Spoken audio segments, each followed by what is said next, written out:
Welcome back. This is Emily. First, thank you so much for that beautiful, abundant offering. We've only had a few monastic events like this since we reopened from COVID, and um, we're like, do we let people bring food like COVID and all this stuff?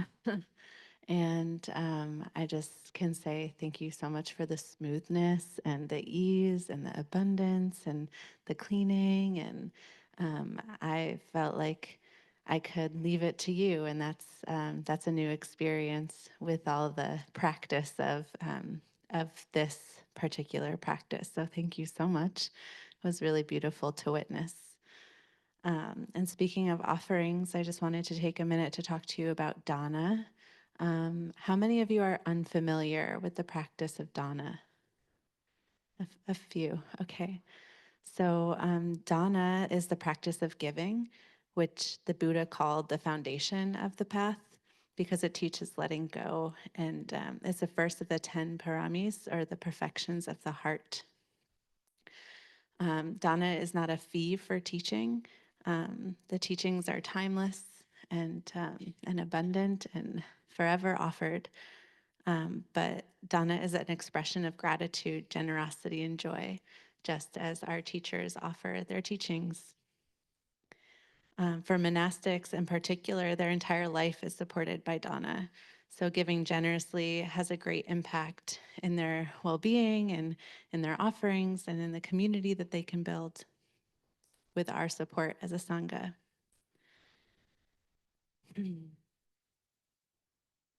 What else do I want to say? To offer dana, we have a sheet with a QR code that links directly to the Abhayagiri Monastery donation page, which you can do online, or we have a donation box, the wooden box. You can offer cash or checks there. And I think the information about the checks is also on the sheet with the QR code. If you have any questions, please talk directly to me, as monastics do not do anything with the dealings of money, so it has to come through somebody else. So if you could please come to me if you have any questions or need support with offering dana to the Abhayagiri Monastery. I also wanted to mention that the Spirit Rock portion of your registration fees, we thank you also for offering that so that you can be here, and that they often only actually support about half of the program costs. Excuse me. Everyone can hear you around the world. That's what she said.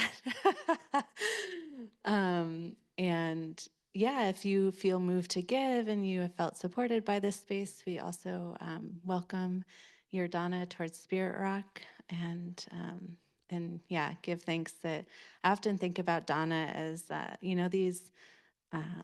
these little statues where water flows through them, and it pools at the top, and then it goes into the next, and then it goes into the next. And just to be in a hall full of people here and at the residential retreat center, like where people come for weeks or months, uh, it's so neat to feel like, wow, what a group of people here is a pool that was supported by the previous pool, that was supported by the previous pool. And it really feels like a beautiful flow of water that we can keep practicing here at Spirit Rock, that we can keep offering these programs at low cost. And it really makes a big difference for that to happen. So thank you in advance for your generosity, for your love, for your practice. And again, feel free to ask me any questions you have about the practice of dana.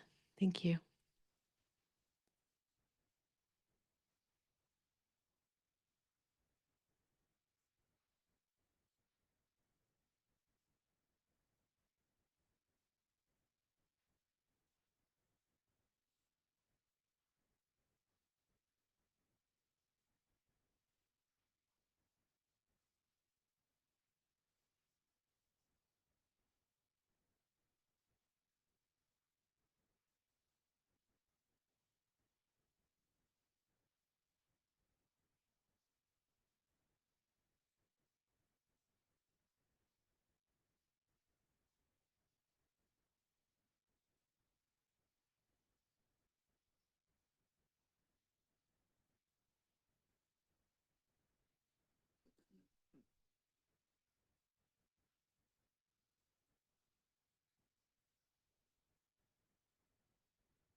Okay, welcome back from our meal break.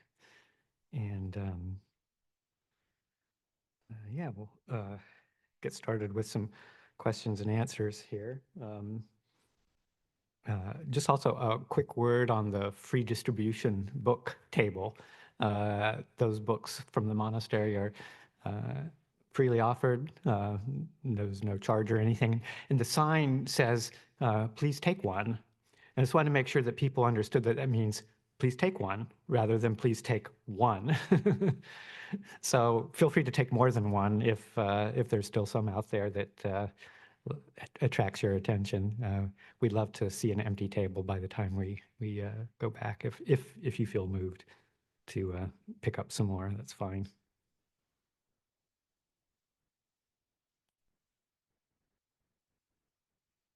So there were an overwhelming number of questions, uh, both from here and online as well. And really, I apologize that we're just not going to be able to, address each one of them. So do not take it personally if your question doesn't get directly answered. Um, and I kind of tried to prioritize a little bit over with ones that are pertinent to the theme of the day. There were many other good questions of a slightly different bent that I would love to also be able to spend time with, but we probably won't get to those. I got, just basically I allotted an hour for that now. We'll see what we get through and maybe do a few more at the end of the day if how, depending on how it all goes. So a lot of the questions, of course, had overlapped in terms of many people asking the same questions in slightly different words. So general themes will emerge here. Um, a number of the questions, or several of the questions anyway, were around the issue of control that came up in the morning's teachings about the, one of the aspects of contemplating not self is looking at the controllability of our body and mind. And so several of the questions kind of revolved around that. And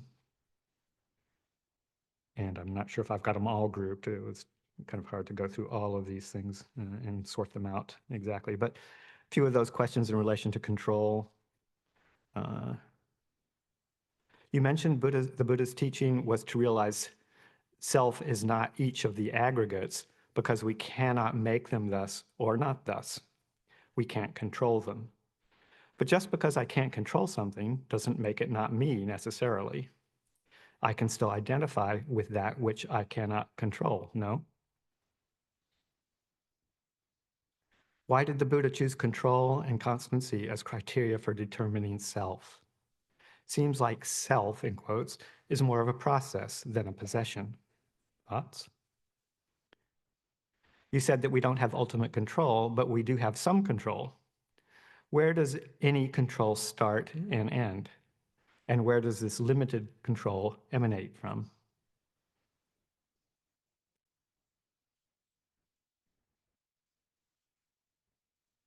So those are basically there's probably some other ones in here that address that issue too, but those are kind of introducing that aspect of control. And it's a tricky one because, in that sutta that I read out, the Buddha was quite, emphatic in terms of this lack of control in relation to the five khandhas. And it can be a bit tricky because, well, for a couple of things. One is that there are different ways that we can account for our experience. We've set a lot of causes and conditions into motion in the past, even in the immediate past, even like 5 seconds ago past, as well as past lives past, through our intentional activities of mind and body. Anything that we act on by body, speech, or mind where there's an intention to do so, like uh, you know, this movement of mind to create something or to say something, to do something, or even to actively engage in thinking something, comes with this quality of intention, cetana. And anytime there's any kind of action of the body, speech, or mind, where there's where there's an intention arising to say something, to think something, to act on something, that has a consequence. This is the law of karma or karma. That's what it's all about. There are a lot of actions that we do that don't have necessarily intention. The classic example being, if you're walking along a path and you step on a bug and kill it, was there karma created? And if there was no awareness of that happening, there was no intention to kill it, then no, there's no mental forward motion that results in a reaction of some sort or a result of some sort. But if there was an acknowledgement that one is going to kill that and one wants to and one steps on it on purpose, then there's an intention behind it, and that does have a result in the mind, whether we consider it, in a future life or just the momentary experience of, a sense of regret or, that there's some motion in mind that has a result. So a lot of most of our present moment experience right here, right now, is the result of past actions. We're constantly experiencing our world around us in a way that is coming as a result of past intentions, past intentional actions. Um, so in that sense, the bodily experience, and I will say that not all of our experience, however, in this present moment is a result of past intentions. There's more to it than that. It's much more complicated than that. In fact, the Buddha talks about the law of karma as one of those things that really is incomprehensible. Like you can't really understand the full workings of karma because it's just so complex and over so many multiple experiences through a lifetime and through many lifetimes that to try and understand a resultant experience in relation to karma and figure out where it came from, how it happened, would make your mind split open. It just doesn't happen. He calls it one of the imponderables. So complex. But nevertheless, most of the experiences of our perceptual process, of the patterns, how we perceive the world, how we perceive our own experience in our own minds, our habits, our tendencies, um, uh, are the result. It's what we would call results or resultant karma of motions that have been set, habits that have been set in the past, patterns that emerge in terms of how we experience the world in this present moment, for better or for worse. And those aspects of our body and mind that are arising because of past conditioning, how we have conditioned ourselves and how we've been conditioned in the world, those experiences that arise in the present moment from past karma, past intentions, are not something that we actually have a lot of control. We can't say, I don't want to experience that. It's part of the natural law. And there are many natural laws of experience, like biology and genetics and the weather and things like that. And karma is one of the natural laws. But any experience that we have right here in the present moment is a result of essentially two factors: that which is arising from causes and conditions in the past, manifesting in the present moment, difficult, easy, from skillful actions, from unskillful actions, um, we experience the results of that karma. Uh, and also, in this very moment, we do have, and that we don't have, what I was just talking about, we don't have a lot of control over. It manifests in the way it manifests. What we do have control over is how we respond to them, how we deal with them, how we hold them, and the ways that we either create new karma or don't. And that's an aspect of a certain amount of what you would call, if you want to call control, in the present moment. We can choose how we want to receive what comes to us from the past action. We can choose how we want to receive that, how we want to hold that, how we want to respond to that in the present moment. And that conditions our experience right here and right now, and it conditions the experience that we will have in the future. Um, so that's kind of like a little brief synopsis of how karma works. This could be a whole day's worth of teaching around karma and its results. So that's just to say that, the perceptual patterns that we have established, the innate or the underlying tendencies that kind of govern our particular flavor of our experience, we're whether we respond easily out of anger, or whether we have maybe say more of a desire mind, wanting mind, sensual desire, if that's more of a strong tendency of confusion, like anxiety, fear, those kinds of mental states that arise from confused mind. Whatever our own special flavor of dukkha, we've all got it in one form or another. Many of us have varying amounts of all of them. And these are just the results of these tendencies are the results of past how we attend to the world and what we bring into it, what we attend to and what we don't attend to. And it's just this constant flow of cause and effect, how we see the world and how we experience it, how we react to it, conditioning the same process. And many of us get caught in positive feedback loops. We get involved with aversion and we create more aversion around that and just kind of perpetuate the process rather than taking the chance to help to derail that, deconstruct that in the present moment.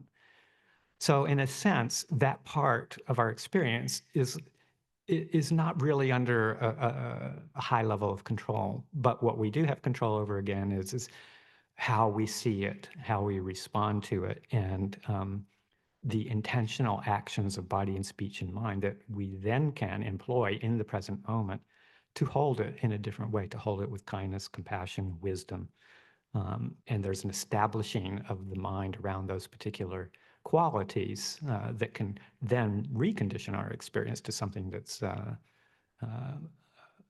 more positive and developing a state of mind that will then be able to see more clearly the truth of how all of these things work and how we can free ourselves from the suffering that's involved. We can't free ourselves from pain, difficulty. We can't never experience unpleasant feeling, difficult mind states. That's part and parcel of being a human being, having been born into this existence. We can choose how to hold it in a way that doesn't lead to more suffering. So the Buddha, to paraphrase it in a way, it's sort of like um, pain is inevitable, suffering is optional, is a nice way to think about it. Um, so given all of that kind of back explanation, we, this sense of like the body really, the body is the most clear place to see it because we all have probably a sense that, this body just does go its own way. It will age, it will periodically get sick, it will pass at some point. And there is no control over that aspect of the body. We might be able to influence a little bit by what we put into it, what we feed it with, the medicines that we take, those kinds of things. But ultimately, the body will go its own course. So I think that's, relatively easy to see in terms of the lack of control that we have. Um, For the rest of it, the rest of the aspects of mind, again, one has to keep stepping back and realizing that we're not trying to establish a doctrinal truth. We're establishing a contemplative strategy. So if we start to examine um, the activities of the mind, the thoughts, the emotions, the perceptions that arise, if we start to contemplate them um, with that, uh, using as a reference point that quality of uncontrollability, um, we use that as a contemplative strategy, not to say that there is absolutely no control, but to see, and this is more easily happens as the mind gets more quiet and still. You can see the processes as they are happening, and this is all a process. You can start to see, I mean, when you start looking at your thoughts, just for as an example, and seeing how bizarre they can sometimes be, just like, where did that thought come from? What's the basis of that? How is that arising? Do I have really any control over that? If, particularly with unpleasant thoughts, things that we don't want to think about, past memories, and all the stories that we tell, all the stories that we retell, the ways that we should have responded to some difficult interaction, the ways that we're going to respond in the future. Um, we see all of that stuff and we realize how painful that is. And we wish that we wouldn't have to do that. We wish we wouldn't have to experience the dukkha, the suffering that comes from having to, attend to these memories as they emerge, and the dukkha that comes from constantly replotting, reestablishing a storyline around them. But they just seem to come, they just seem to happen, and we don't really have that ability to say, don't happen, just like we don't have the ability to tell the body to not move. The thoughts, the mental processes are following a certain law of conditioning that we have set in motion that causes it to arise, regardless of any kind of notion of me or mine or self. Um, so, the process is to gradually see that even uh, thoughts, things that we think we should have control over, um, are arising from past mental conditioning that's causing them to arise. Qualities of mind that have underlying states that are kind of deep down, the states, the underlying tendencies, or what's kind of embedded in our mind stream of essentially greed, hatred, and delusion. These are the underlying qualities, general qualities that generate the stories, generate where we put our attention on, generate our responses based on our conditioning.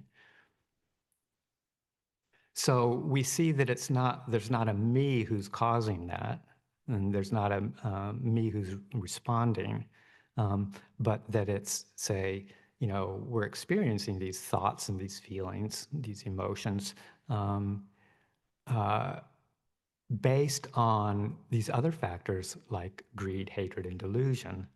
They're what's generating that. It's not a sense of me, but it's these underlying tendencies of mind that are the generators of this experience. Um, and in a sense, again, the control that we have is to see more deeply the underlying patterns that are conditioning all of our mental experience, and to start to realize that we, through just the process of mindfulness and recognition of this process, we have this ability to shift our attention to more skillful patterns of response. Um, we know from the teachings that there are certain qualities of mind like kindness, compassion, particularly wisdom, to be able to see the arising and passing of mental states. And we turn our attention to those qualities to help us substitute and understand the ones that result more in suffering. So we're always using suffering as the benchmark. What qualities lead to more suffering? What qualities lead to less suffering? And that's how we evaluate the effectiveness of our practice and where we want to put our attention on. So we learn to turn our attention to those, developing those qualities that produce, a more easeful state of mind, and drop the ones that aren't useful or practical. Um,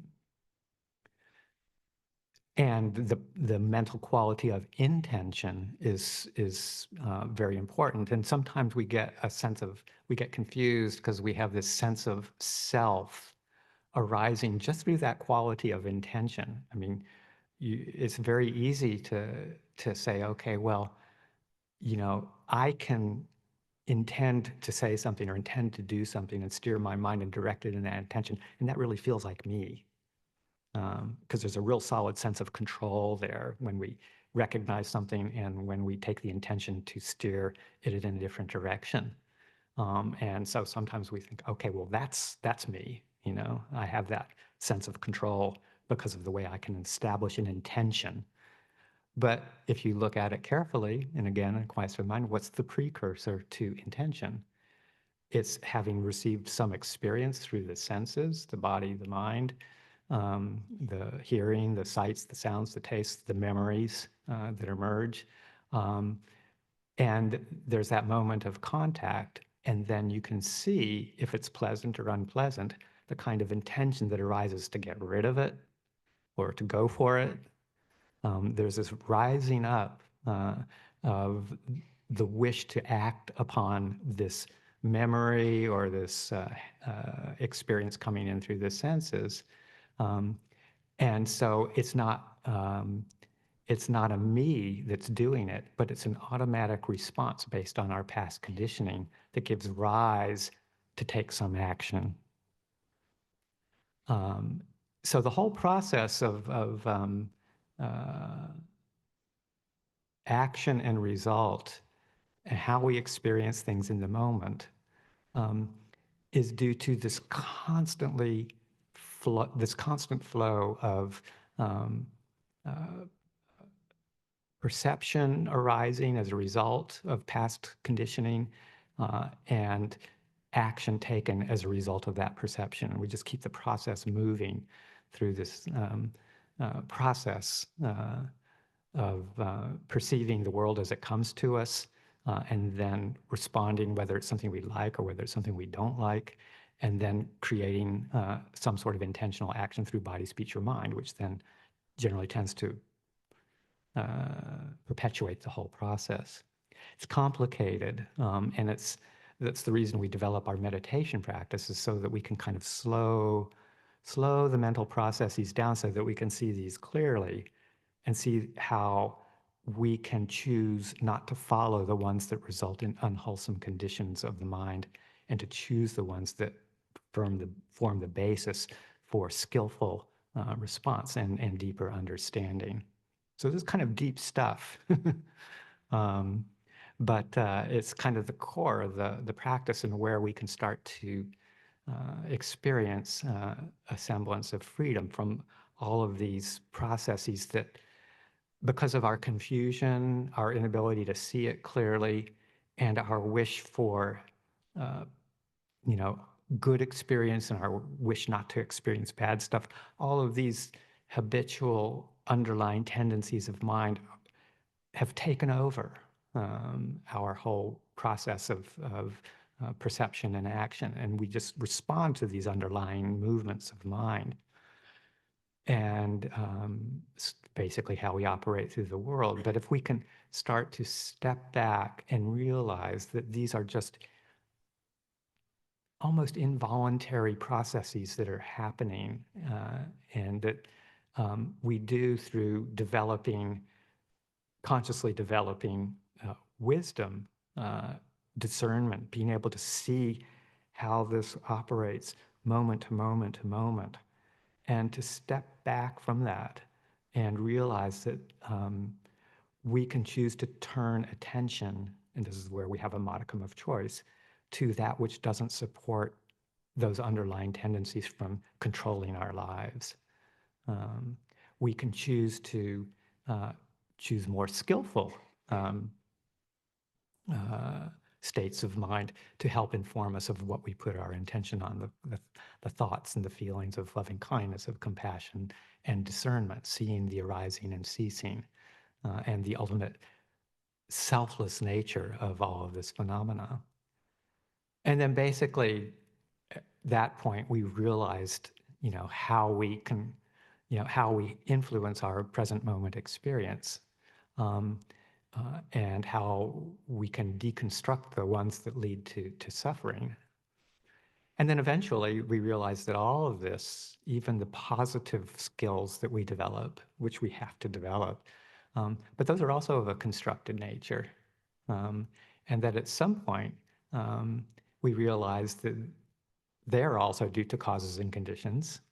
They're skillful causes and conditions, but they will, if they're not constantly reinforced, they will also peter out.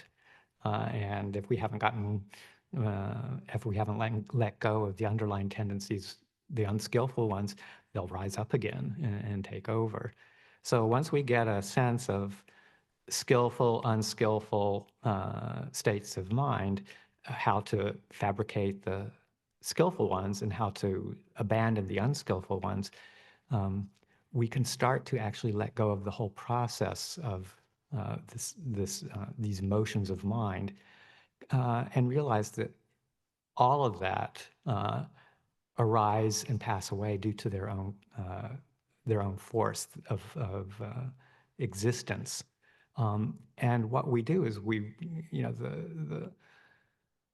the end result of that is a radical turning away from the whole process, even of creating skillful conditions, a radical turning away from the whole realm of what we call samsara, the arising and passing away of all phenomena.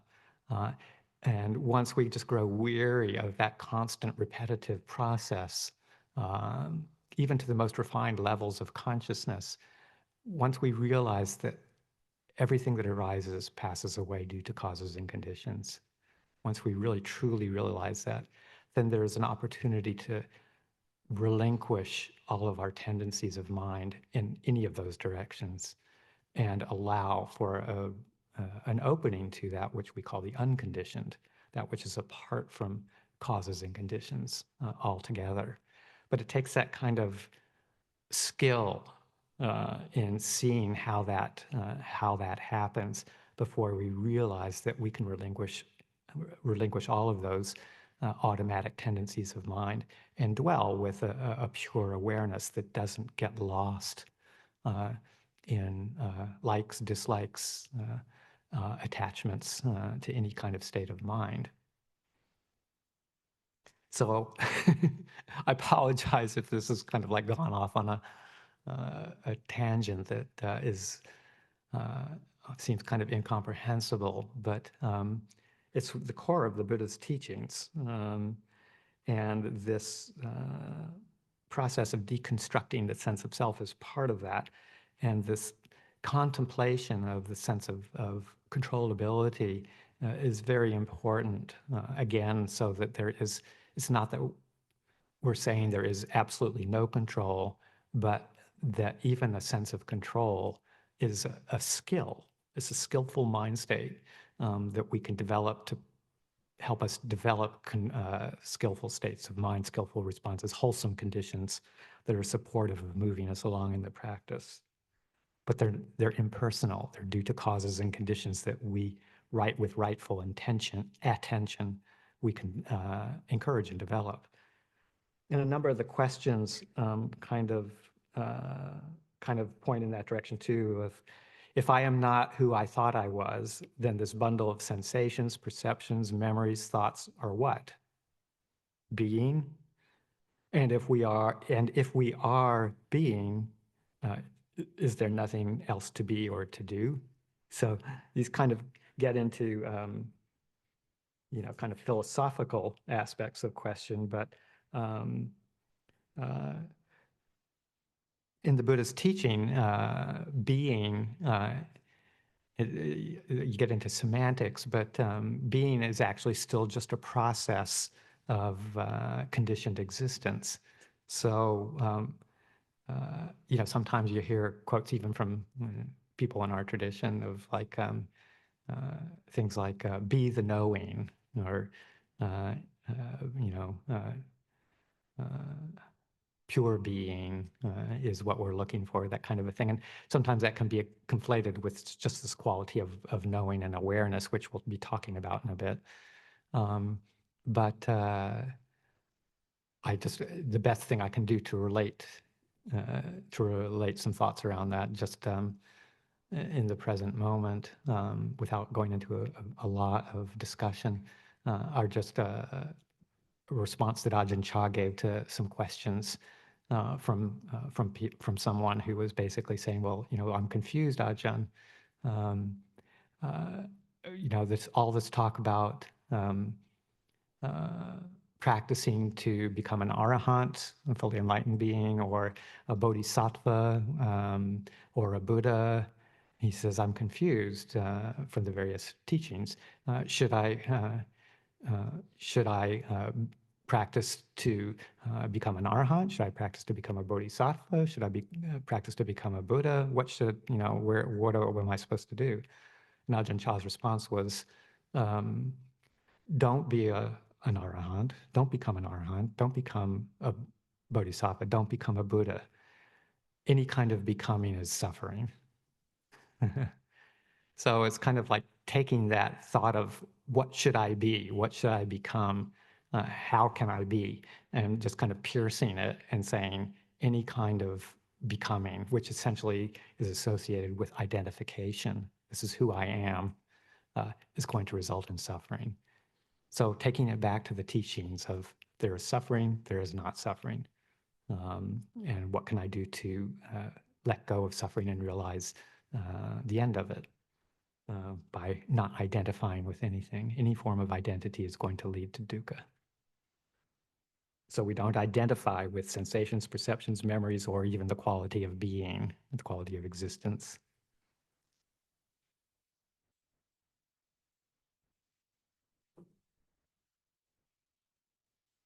So with today's teachings, it's tempting to completely let go and claim no responsibility for anything. What are some strategies for thinking through or dealing with such a tendency? And that's a very good question, because that's, you know, some practices and some traditions have emphasized what some people will call the crazy wisdom kind of teaching, which is basically like, well, it's all empty, it's all not self. So, why not just do whatever you want to do without regards to the consequences. And that's probably not using that term justifiably very well, but it's a danger. This question points to a danger of saying, okay, well, if I've completely let go, claim no responsibility, how do I, is that skillful? And no, it's not. Because even though there is no underlying unchangeable me or self involved in this process of existence, there are the results of action, and we experience those. I mean, there is no question that there is this experience of suffering, even if there's, no person, no me who is, solidly, unchangeably experiencing suffering. There is an experience of suffering and dukkha, and it's pervasive throughout the world. It's, all of existence, all of sentient existence experiences this quality, and it arises from causes and conditions. And we're, our consciousness, our awareness, our experience is enmeshed in that. And it is imperative that we don't use this notion, this perception of not self to justify not trying to develop skillful means, because we, still, as long as there's this unenlightened mind in operation, we still experience the results of action. The law of karma still operates, and we experience the result of unskillful actions, and we experience the result of skillful actions. So the imminent reality, the reality that our day-to-day life, even as we're walking the path, is still a very real experience. It's just that it is devoid of an inherently existent, unchanging self or soul, or however you want to define it. So, yeah, we cannot use these teachings to justify, unskillful behavior.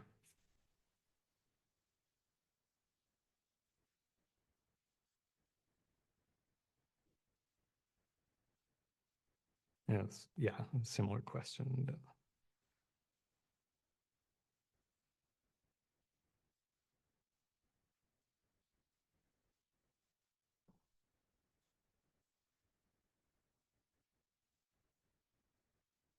Okay. So can I consider myself awesome and amazing? Even if by my own definition, are there any problems with that? um, and no, sure, you can consider yourself awesome and amazing. um, I think the problem with that, if that's who you think of as you, as me or myself, rather than just a collection of enjoyable, good, skillful qualities. Um, so the problem is if you identify with that, because sometime you might experience not being so awesome, not so amazing. If you find all of a sudden this underlying tendency starting to rear up, and you realize that, oh, wow, there's anger there, or there's, strong craving that's arising. Uh, and if you've identified yourself as somebody who's awesome and amazing, and all of a sudden something that's not awesome and not amazing starts to arise, then you can fall into the trap of saying, "Oh, I guess I am not awesome and amazing. I am, just ordinary, and I've got confusion, and I've got some bad qualities." And if you identify with that as who you are, then you're going to suffer. So the more you identify with even good qualities, when those aren't arising, and when unwholesome qualities are arising, the more you're going to be tending to identify with that as well. So the process of identification can be quite confusing, and difficult. Um, so you can realize that you have some pretty awesome and amazing qualities, like maybe you have a great ability to empathize with other beings. Maybe you have a strong tendency towards generosity and giving. Um, and those are great qualities, and one should recognize them, appreciate them, and encourage them. But they're not who you are. Uh, so you have to be careful with this process of identification, because it's easy for us to identify with the good qualities, but not to want to identify with the bad qualities. But the more you identify with anything, the more you're going to suffer when it changes.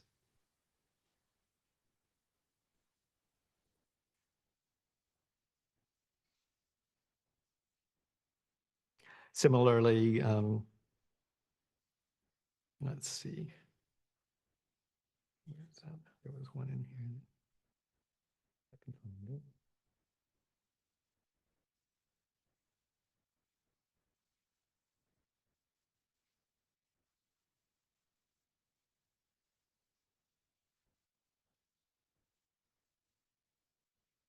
Hmm.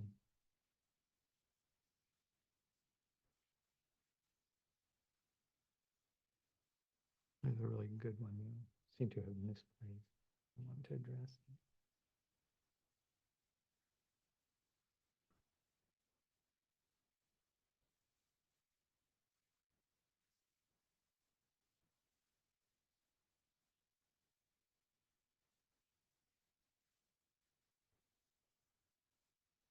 Mm, I can't find it, but oh, there we go.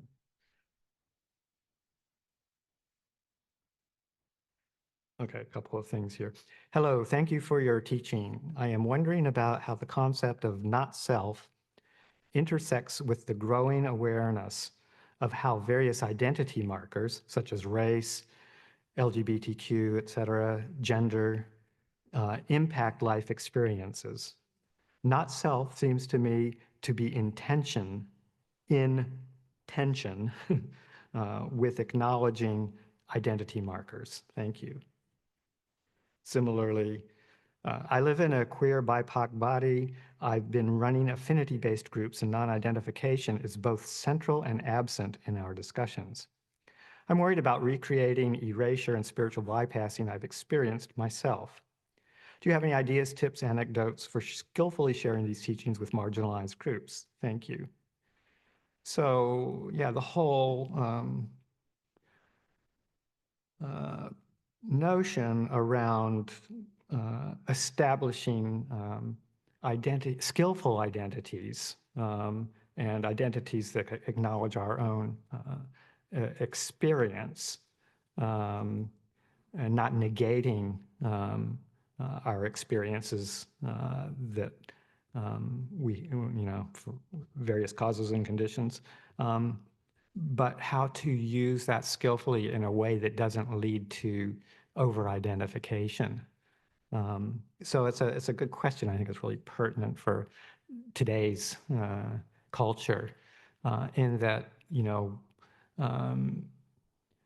there's a lot of prejudice, there's a lot of discrimination, there's a lot of judgment around all sorts of things, racial issues, gender issues, all the ways that we experience sexuality, all of these kinds of things, cultural, class issues. And there's a lot of harm that's been done through people's attitudes and through cultural, the establishing of cultural norms that disenfranchise people or cause people to be in disadvantageous positions. And we have to acknowledge that that's painful, difficult, and not something we want to encourage. And how we do that in supportive ways that if they're commensurate with the Buddhist teachings, how not to use it as a form of identity. Because anytime we hold to something with a strong sense of me or mine, no matter what the condition is, when that's challenged, then we're going to suffer.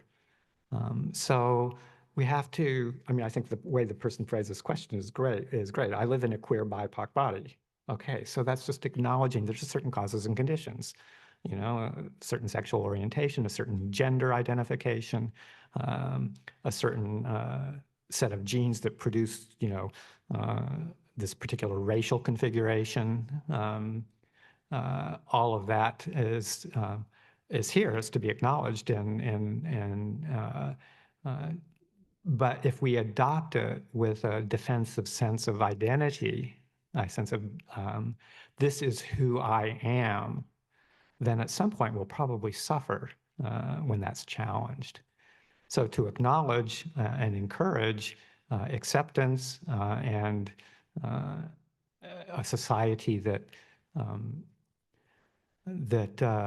supports diversity and realizing that human beings come in all sorts of shapes, forms, and dispositions, and not to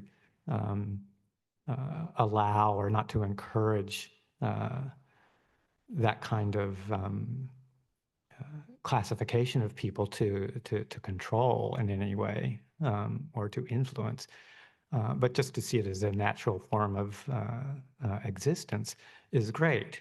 And the more we identify with that, the more we feel like we have to defend it and separate ourselves as, as as something apart from natural conditions, um, we will suffer from that when that's challenged. So that's, I don't know, that's just kind of my take on it. Sometimes I think that maybe runs counter to current social thought, but just in my own experience, that's, how I have come to understand it. So we have to be careful with what it is that we identify with, because when it changes or when it's challenged, if we suffer because of that, then we may be holding it in a way that's not so skillful, and we can choose to uh, be with our causes and conditions as they have arisen, and be perfectly at ease with that, and encourage at easeness in society with that, without identification in the Buddhist sense of it.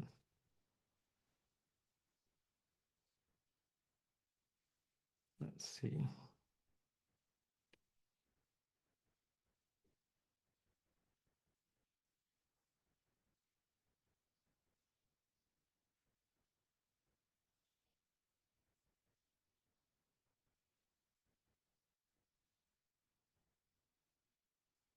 So many questions that one could gather one's ideas around here.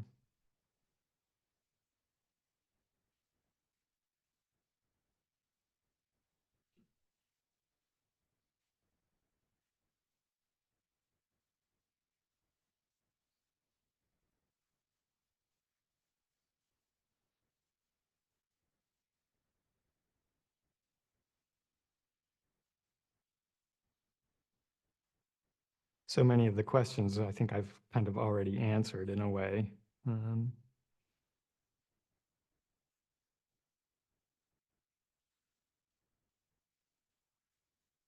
and just pointing again at one way it's phrased here. If we don't know who we are or have a strong sense of self, how do we ever know who or what is good for us? And again, it's just that sense of there's clearly actions of body, speech, and mind that we can generate that we know have wholesome results that are good for us. They result the benchmarks of being more at ease, less suffering. Basic benchmark of does it result in more suffering or less suffering? And we point to those skillful qualities that we can develop: kindness, patience, wisdom, as qualities that result in a greater sense of well-being and less suffering. We don't have to have a strong sense of self to develop those. Um, we don't have to say that's who I am at the same time that we're developing these skillful states of mind, these skillful qualities. We're encouraging them, we're attending to them, we're nurturing them, because in and of themselves, they're wonderful qualities that we want to develop and experience and know, but we don't have to assume a sense of a me or an identity that is doing that. We can choose to recognize that it's just proper attention, mindfulness, uh, clear awareness, and the rising up of an intention to pay attention to and develop reflections and qualities and perceptual aspects of the mind that result in those kinds of experiences of kindness and gentleness and non-harming, which we see then all leads to a state of mind that we call not suffering, non-dukkha. So all of those skills we work on and we develop, and the wonderful part of it is that we don't have to identify with any of it at the same time that we're encouraging them and developing them. That we're just it's just the quality of wishing for there not to be suffering in myself and in the world. Um, that's what's encouraging and developing it. It's not me who's doing it. It's that wish for uh, it's that wish for freedom, essentially, that's creating the intention to find skillful ways to be in the world. So it's not me who's doing it, but it's that wish for freedom that's doing it. have to keep on going back to, well, what's the underlying state of mind that's leading us in the direction of how we choose to attend to the world and the actions that we choose. And that we don't have to form an identity even around that, but we nurture it.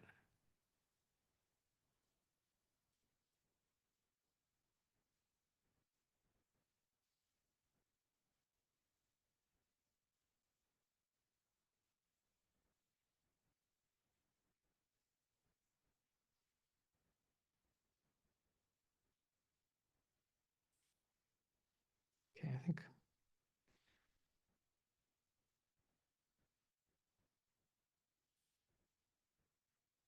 that probably we need to, all of these questions kind of revolve around the same, the questions that I chose out revolve around these same issues. Let me just see if there's any last.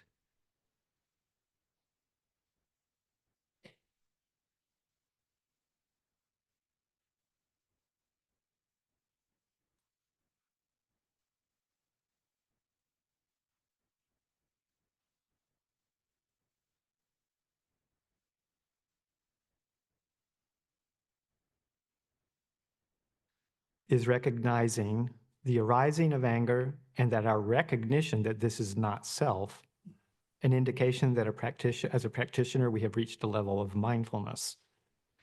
Um, uh, yeah, or a level of skillfulness, I would maybe say, because it's so important not to put a value judgment on a conditioned state that's arising, say anger, but to know how to appropriately respond to it. So we don't want to get involved in judging ourselves for the conditions that have, that appear in our minds based on past conditioning. But we also want to recognize that if we act on them, that we can create a lot of suffering for others and for ourselves. And it's kind of like a story with Ajahn Chah and also another Thai forest master, Ajahn Dun, who more or less said the same thing. When Ajahn Chah was, there was a palm reader that came to visit him, and he looked at Ajahn Chah's palm, the lines in his palm, and said, "Oh, Ajahn Chah or Luang Por Chah, you have a lot of anger." And this was after Ajahn Chah's enlightenment. Um, and Ajahn Chah just responded with, "Yes, but I don't use it." So that we have certain causes and conditions and underlying tendencies that, that we uh, can experience. But the important part is how we hold them and how we respond to them and how we act or do not act on them. So that if we recognize this, like a surge of these kinds of conditions of mind that emerge, whether it's anger or lust or confusion or anxiety or fear, but we don't pick them up. We just are with them as they arise, as they have their lifetime, and as they pass away, which is the nature of all conditions, the nature of all even mind experiences, without attaching to them, without identifying with them, without seeing them as without experiencing them as who we are, without acting on them, especially, without generating more uh, uh, speech or actions in the body, especially, but even the mind reactions. The more we don't pick them up, the more they just have their own natural span and pass away. If we pick them up in any way whatsoever, then we have this tendency to continue them, to potentize them in a sense by our picking them up, even if it's trying to pick them up in a way to let them go. We kind of create an association with them and an identification with them. So it's very important that we recognize that, you know, we've all got these underlying tendencies that kind of emerge and pass through. But if we don't believe in them and just see them as a result of past conditioning and don't reinforce them, certainly not to act on them, then we'll get a much more clear sense of how they arise and how they pass away. And we don't have to get involved with them. We don't have to suffer with them. We experience them and we know them, and we let them, we just relinquish. We don't pick up, we don't hold on to them.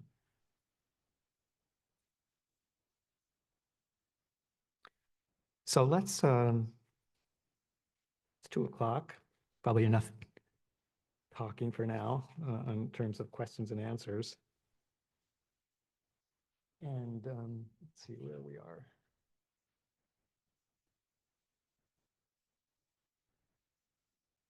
Maybe, yeah, let's just take a quick stretch break.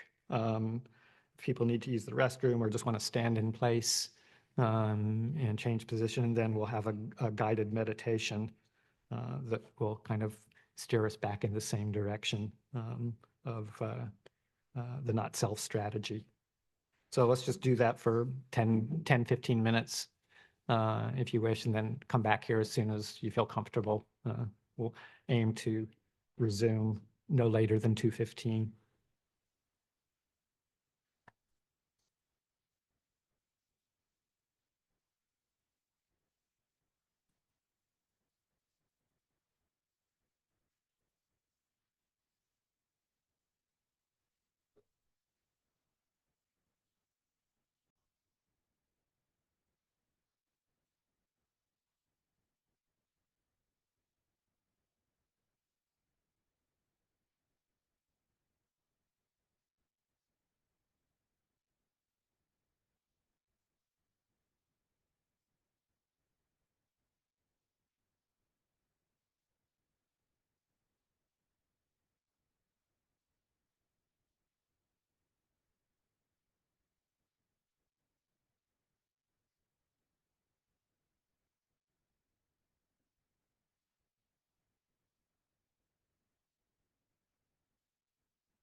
Testing sound. Oh, there we go.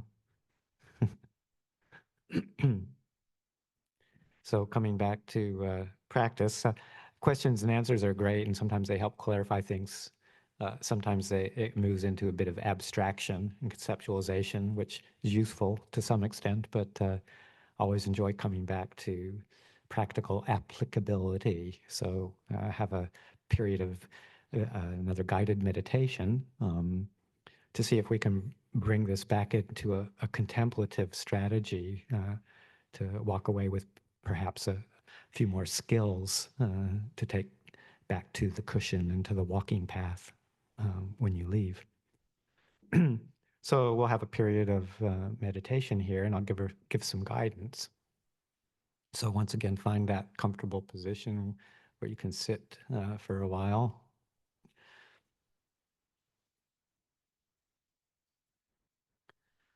One of the reflections that I like to do on a regular basis is around the sense bases as a contemplative strategy.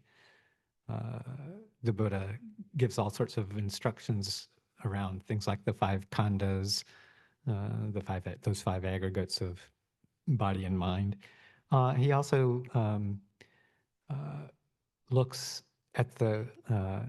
at our experience through the lens of the sense bases, because that's how we experience the world.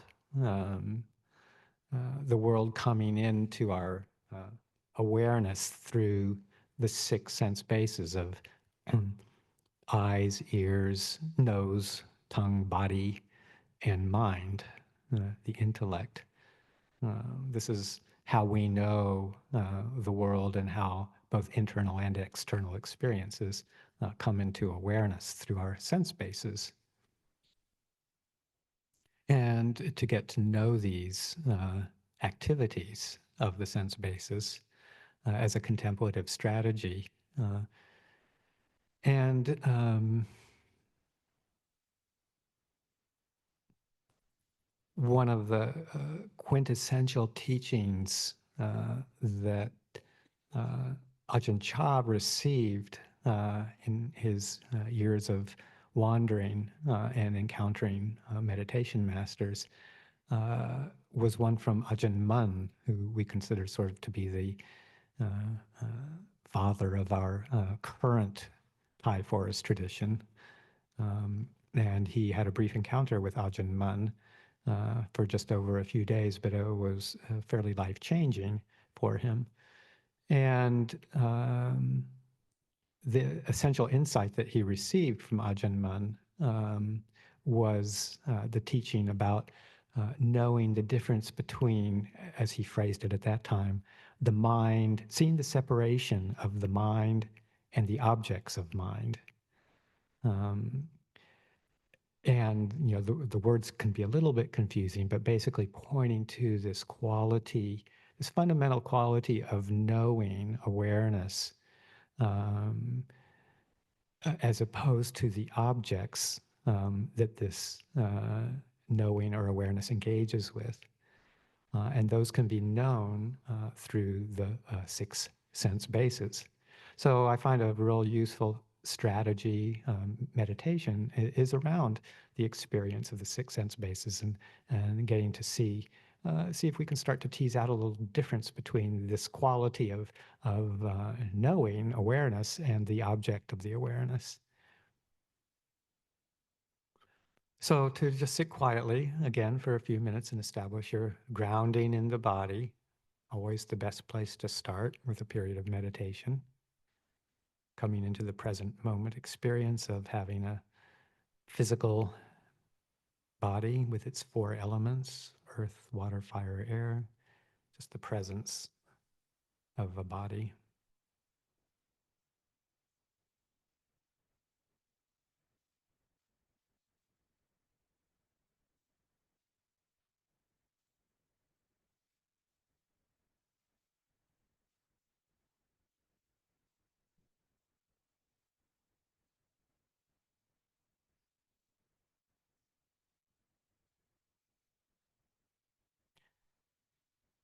Dropping back down from the realm of concept and into the realm of flesh and blood, sensation, breathing, present moment body experience.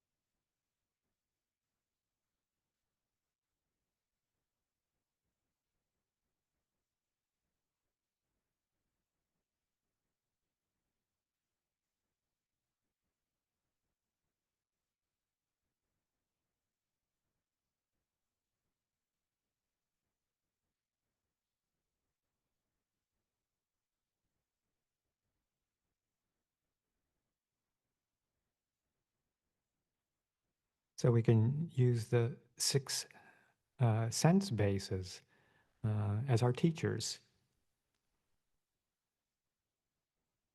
There was once a time when a monk in Ajahn Chah's monastery was being sent off to another monastery for a period of time, and this monk didn't really want to go, and uh, he didn't feel like that the teacher at that particular monastery was going to be very useful for him, wasn't very inspired by that monk, and was resisting Ajahn Chah sending him. And Ajahn Chah asked him why, and he said, well, there's just, I don't feel like there's a proper teacher there. I feel like I'd learn more and learn more from your teachings and your presence here. And Ajahn Chah said, when you go to that monastery, you will find that you do actually have 6 teachers there. You'll have the teachers of your eyes, your ears, your nose, your tongue, your body, and your mind. Let those be your teachers. So we have 6 teachers with us wherever we go.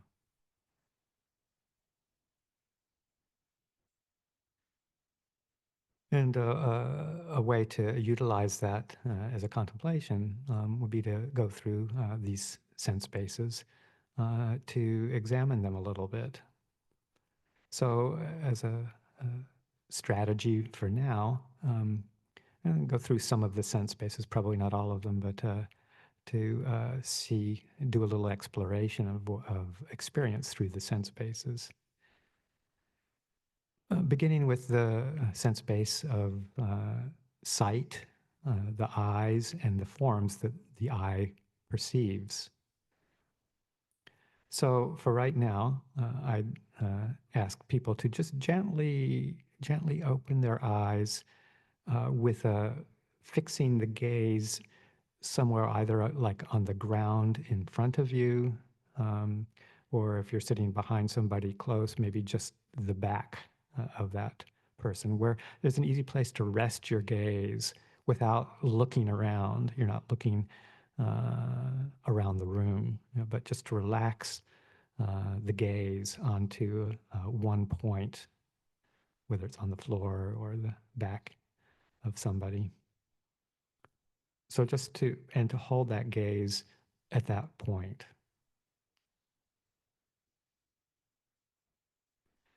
We can notice the tendency when our eyes are open to look for objects in the room or the space that we're in.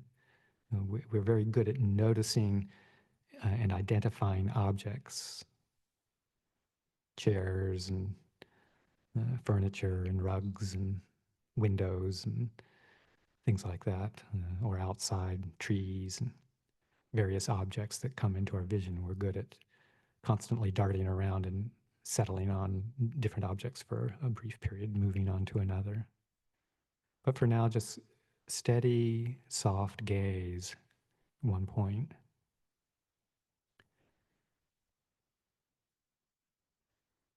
And then allow the visual field, the awareness in the visual field to broaden so that even with the eyes fixed in that one spot, there is a widening awareness of the visual experience as far as the visual field can perceive. So there's other colors and shapes, intensities of light that come into the visual field.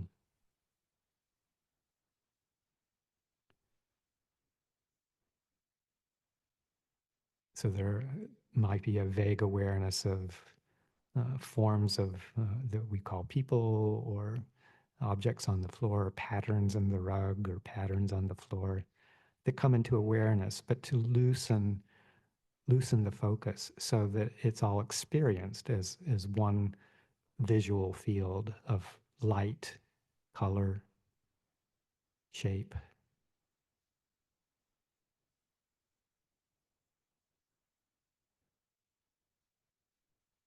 And allow the perceptual experience to relax and open and be inclusive, not separating.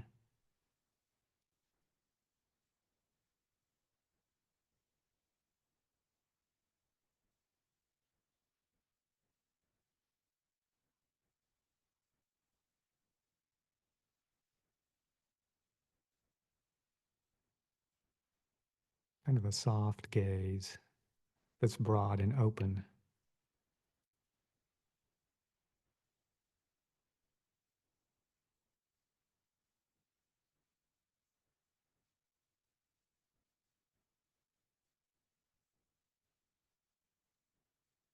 And we're just trying to experience in a more passive sense the impressions that come into the visual field, the contact, again, light, color, but without latching onto any one particular object.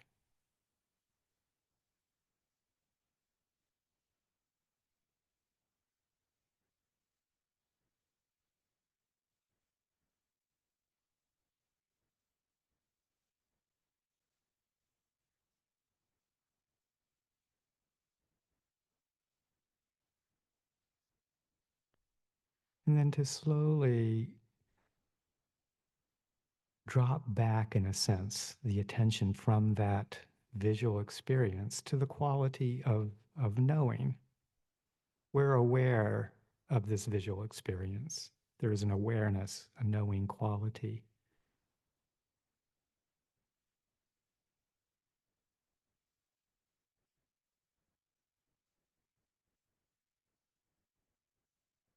So there's the object, the visual experience, and there's a knowing quality that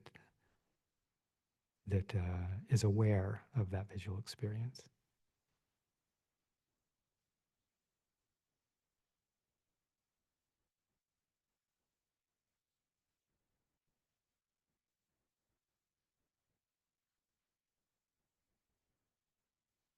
And then gently shut the eyes again, close the eyes.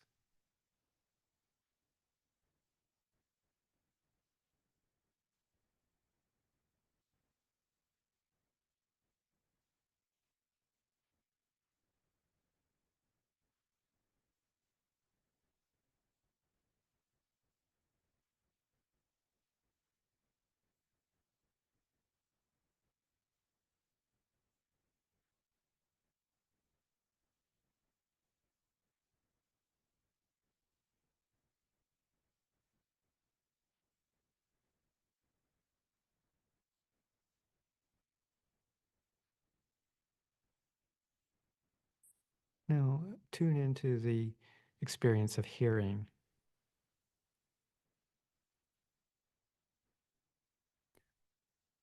the faculty of the hearing with the ear is the organ that perceives the sound. So there's the ear and the sound.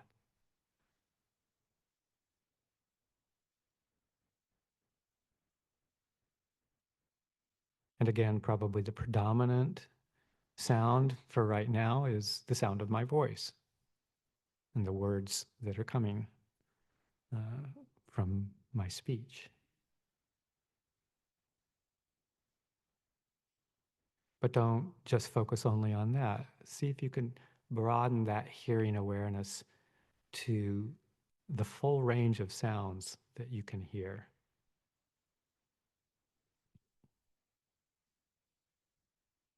So there may be sounds of people moving, shifting position,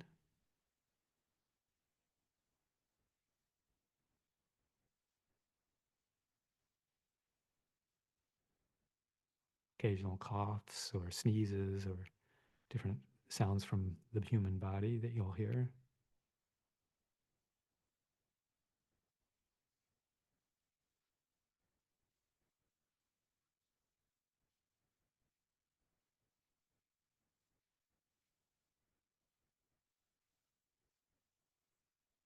The sound of the clock ticking in the background.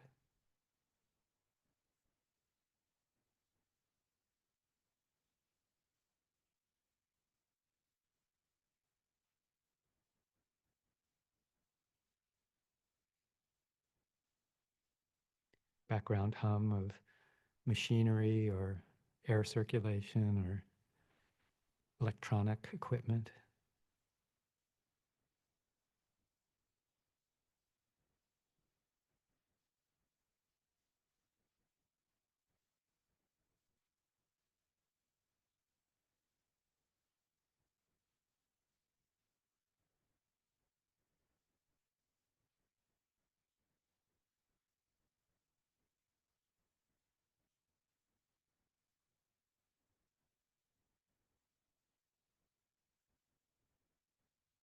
Outdoor sounds, occasional bird.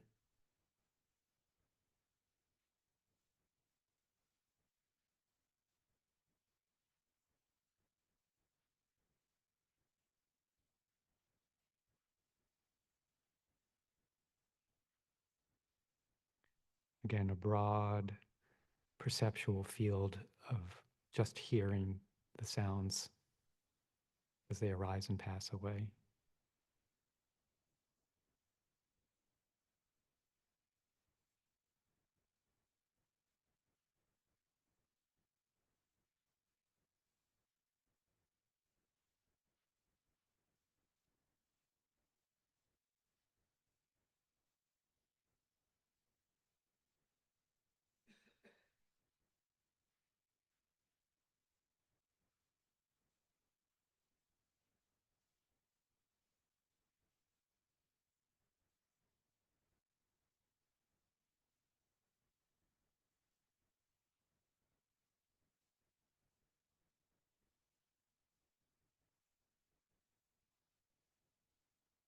As the mind quiets down, some people are able to actually hear an internal sound as well, what is referred to sometimes as the sound of silence. It's a very subtle sound in the ears or in the head, like a little background static or hum.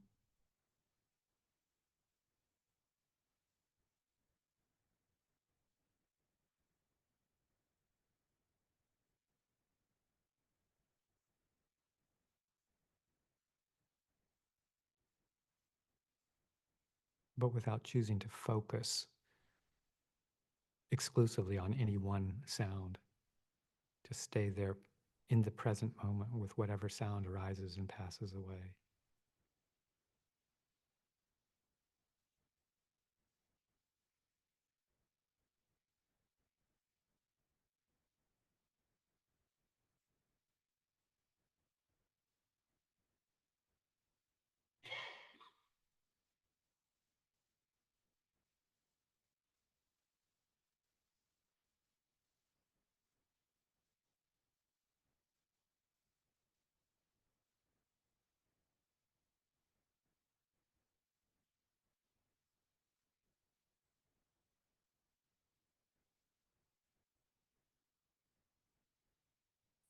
And there's the quality of awareness or knowing of that sound, of those sounds. Very steady quality of awareness.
The sounds and the knowing of the sounds.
Let's turn our attention to the faculty of thinking, thoughts, the mind and its thoughts.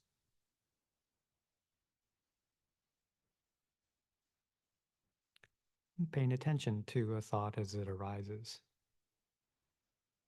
maybe as a train of thought is engaged with a series of words around a concept, just to sort of be aware of that thinking.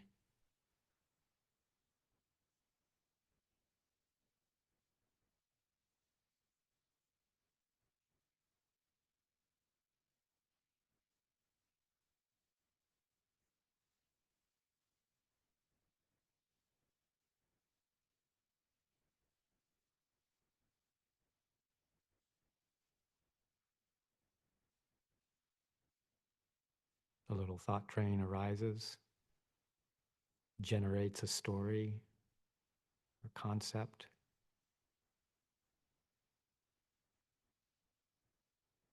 kind of settles down, passes away, if not thoroughly engaged with.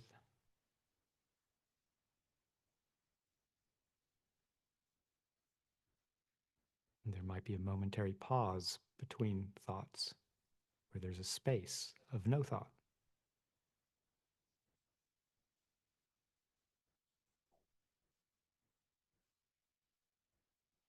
Pay attention to that ending of a thought and the space that occurs before the next thought arises.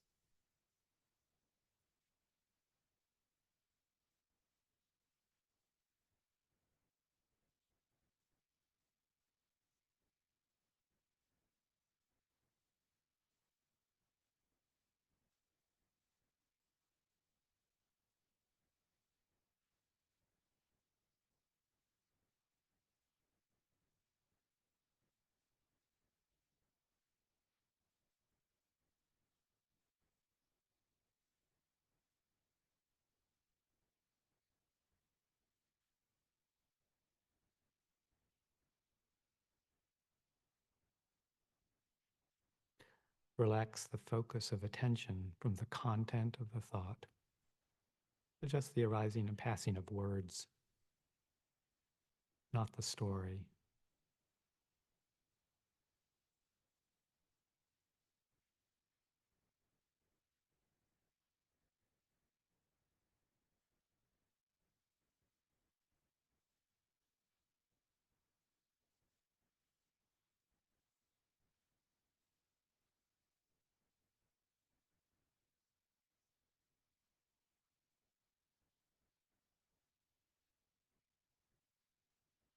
And however briefly, just rest in the absence of a thought, the space.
Notice that the sooner you catch a thought in its formation and let it go, how much less sense it all makes. Smattering of words, partial concepts.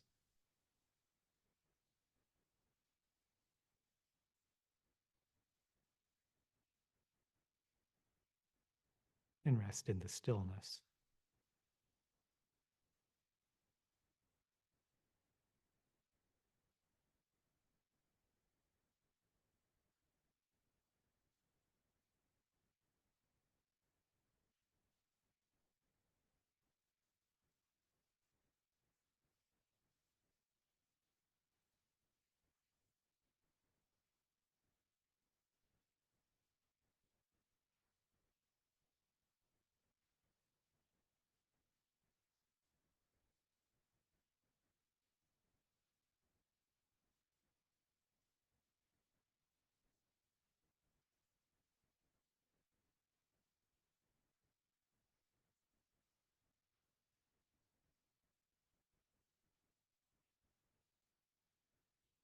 Experience the pure knowing quality that can be aware of when a thought arises, when a story persists, when it passes away.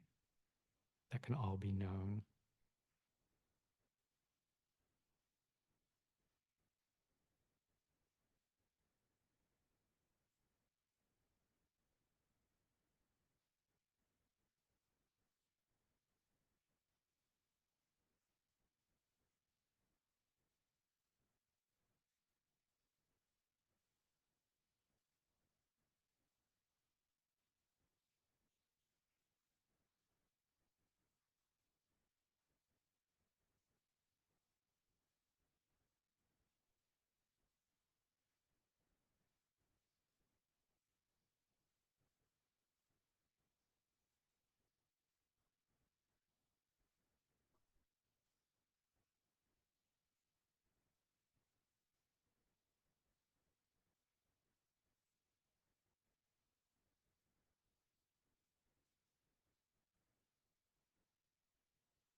And back to the body, physical sensations of the body, as in the meditation this morning.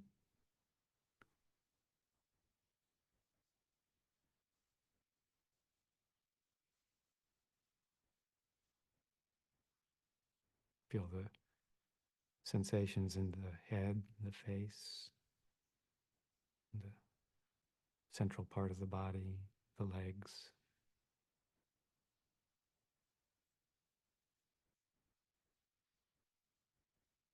the pressure of contact on the floor or the chair.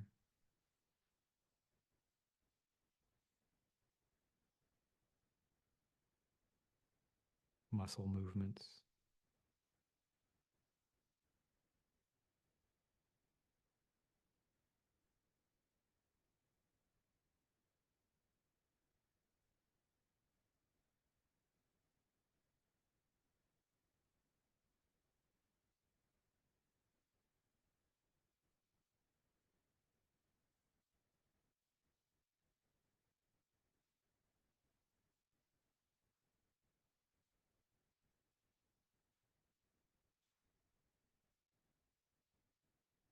the in and out breathing,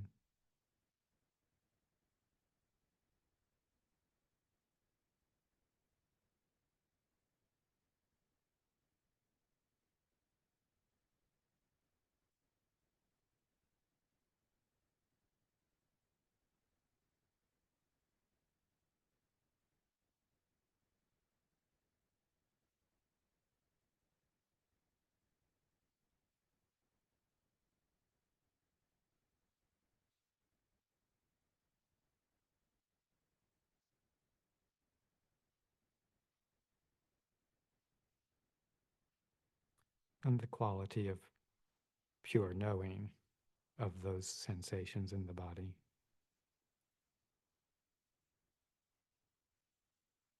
the awareness of those objects of body.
That quality of knowing or awareness is the same no matter which sense base is being noticed or observed.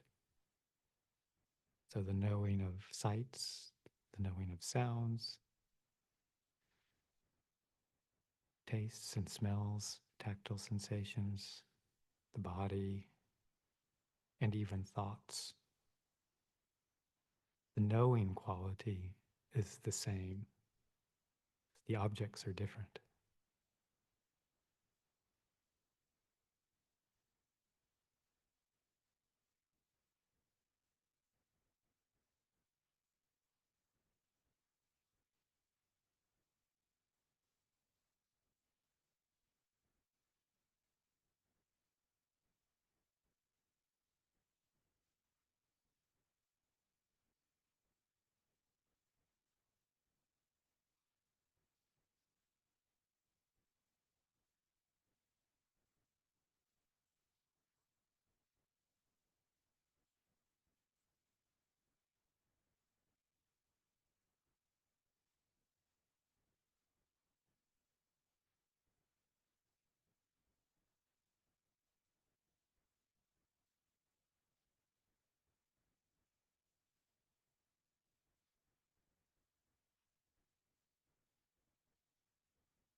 So we can practice to keep a steady gaze of knowing, no matter which sense base is activated.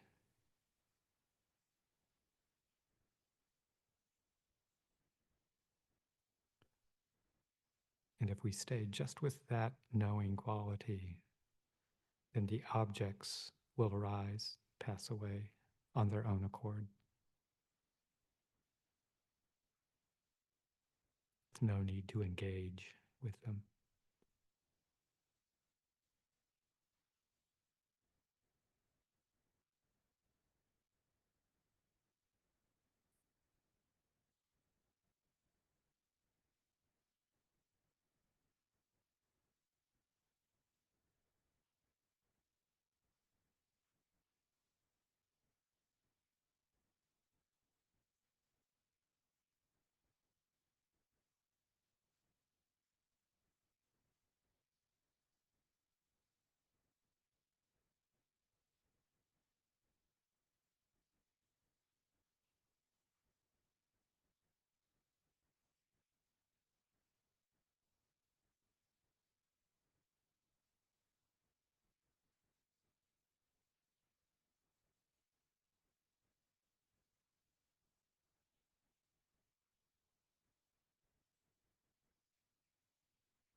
a quote from Ajahn.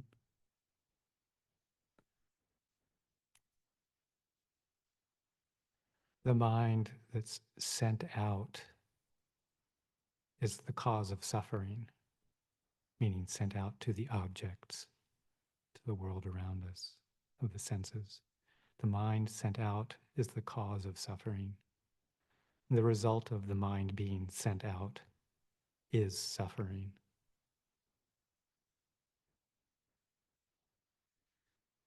The mind staying with the mind, or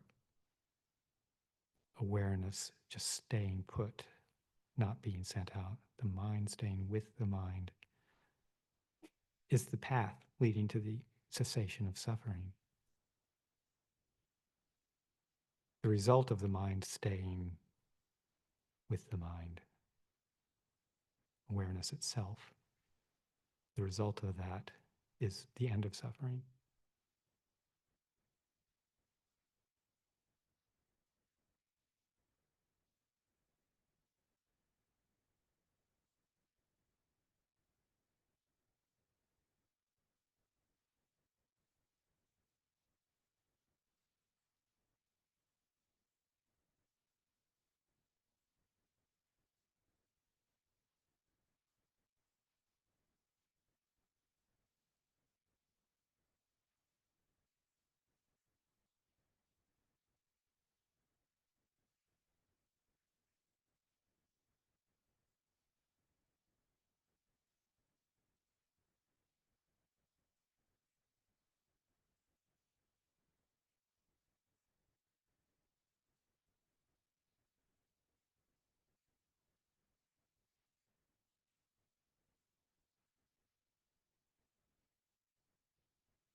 So relinquishing any grasping, holding to sights or sounds, taste, smells, bodily feelings, thoughts, not holding to any of those, not grasping any of those. Letting the knowing separate from the object of the knowing. Just staying with the knowing quality.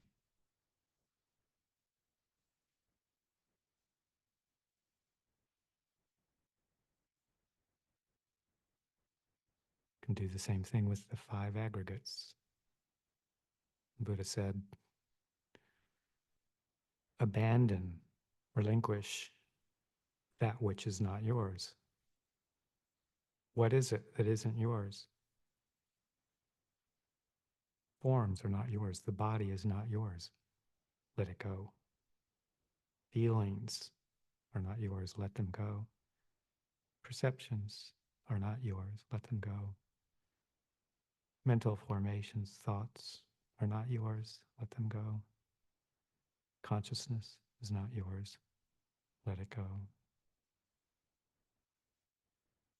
Sights, sounds, tastes, sensations, thoughts, the intellect, it's not yours. Let it go.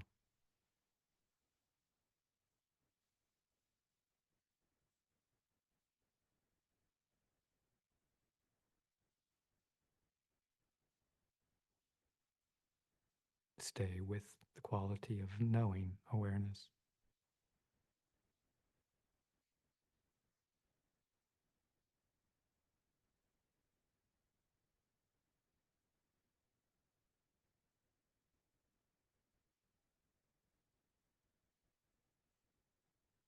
Not to be grasped on in itself as who I am either, but just as a quality of pure knowing as it is.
So trying to uh, maintain this sense of steady, peaceful awareness.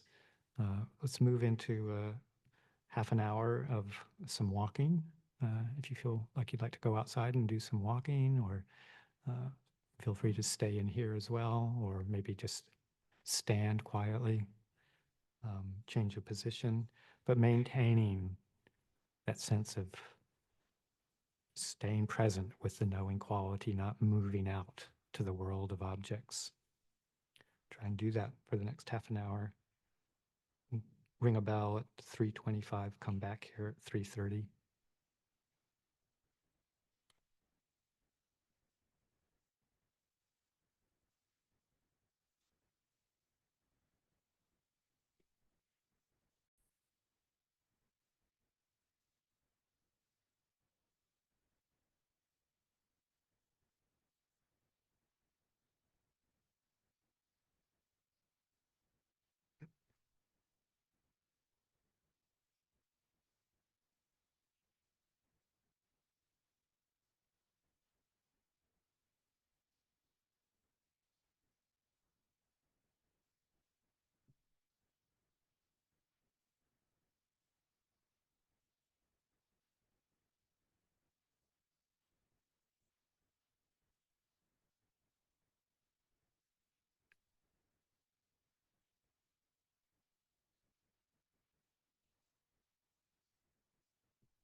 Okay. So thought I'd just do a couple more of the questions and then have a couple of readings that we can use to help guide the contemplative process as well.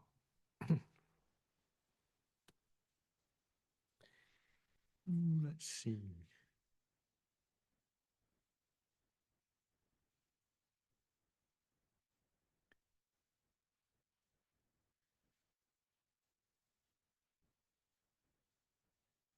Dear Ajahn, why are no characteristics of non-self or not self ever identified?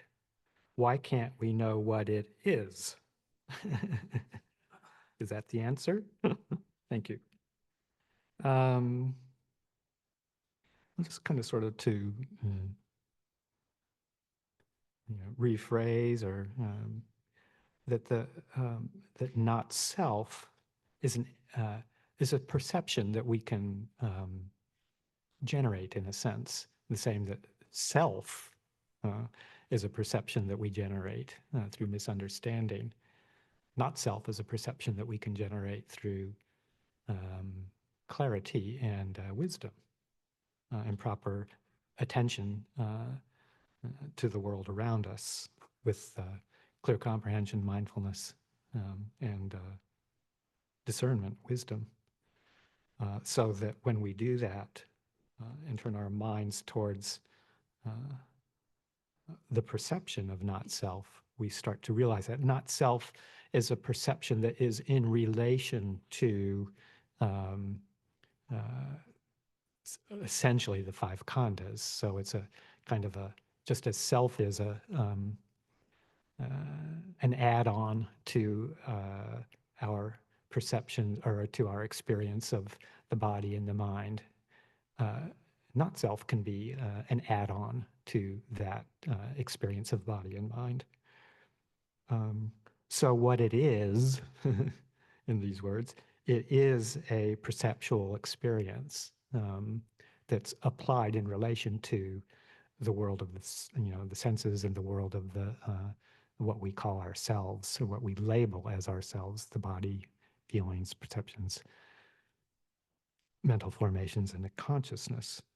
So that's what it is. It is a um, perception, and descriptors of the experience of the perception of not self uh, are, along the lines of um, peaceful, insightful, liberating, leading to uh, relinquishment, uh, and that sense of release, of letting go, of freedom. So if you want to say those are characteristics of not self, you could sort of say that they're characteristics of applying that perception of not self to what we normally think of as who we are.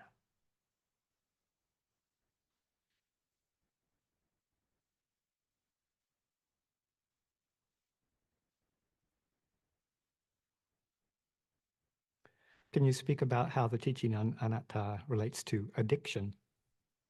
I often hear that more tied to dependent origination, which I'm assuming he or she is saying the teaching on anatta applied tied to dependent origination. But I am curious how the contemplation on not self might be helpful for myself uh, and in supporting others, and I assume in relation to addiction. So kind of teasing that out a little bit. Yeah, the quality of anatta, not self, uh, is related to the teachings on dependent origination, in that, I won't go into the whole thing of dependent origination, but for those of you who are familiar with that process of where, uh, from a kind of a beginning point, essentially, of ignorance, not knowing clearly uh, uh, the way the world works and all of these things that beginning with ignorance through the process of formations and consciousness and the body and the mind, and the arising of suffering being the endpoint of that process of ignorance. That it is all an impersonal process. It's not a self. It's not a me who is ignorant. It's not a me who has a body and mind or consciousness. It's not a me who suffers. But that all of that process from causal beginnings essentially to the result is not self. So that could be what this person is referring to. Um, and as it relates to addiction, um, addiction is part of that uh, process of investing uh, in the craving for pleasant experience and the craving to not, particularly the craving not to experience unpleasant experience. So addiction in terms of, whether it's substance abuse or anything that we can get our selves hooked on as a source of well-being, whether it's temporary or more long-lasting even. If we rely on some external source of well-being or of obliterating non-well-being, which I think is what a lot of substance abuse addiction is centered around, is like that wish to not experience, with the wish to not experience, to annihilate. That's kind of, uh, you know, uh, a strong response to that very unpleasant experience that many people experience in the realm of human existence, the unsatisfactoriness, the unpleasantness, the difficulty of whatever conditions we're dealing with that lead to that kind of sense of wanting to get away from, wanting to abandon in terms of not not experiencing something that's arising through causes and conditions. So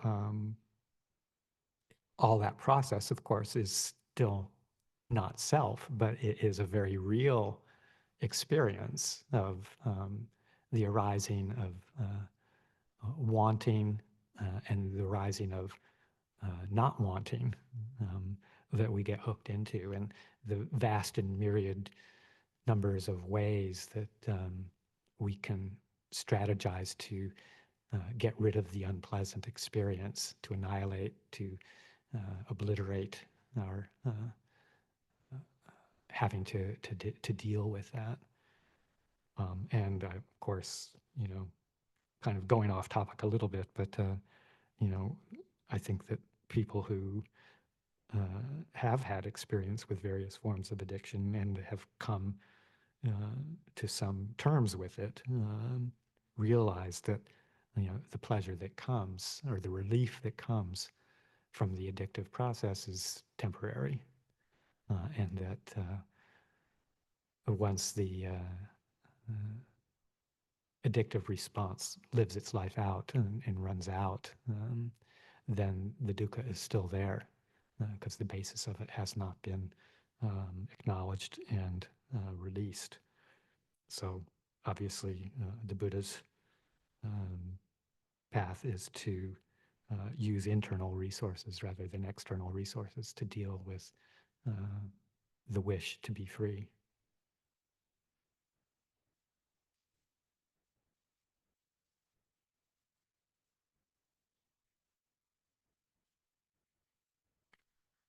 Sometimes when I meditate, I can see my body and experience as if I were another person. I feel my body, yet feel outside of it at the same time. The feeling of being outside of my body, kind of related, I think, to the guided meditation I did earlier about observing one's experience as if one is observing a sleeping person. The feeling of being outside of my body, how is this different from the experience of dissociating? Um, yeah, and this sense of separation, even like in the last meditation, the experience of the knowing quality as separate from the object. Going to be very clear that it's not an induced dissociation with aversion as the basis. So the difference is that we're consciously um, separating the knowing quality from the object as a way of um, non-identification.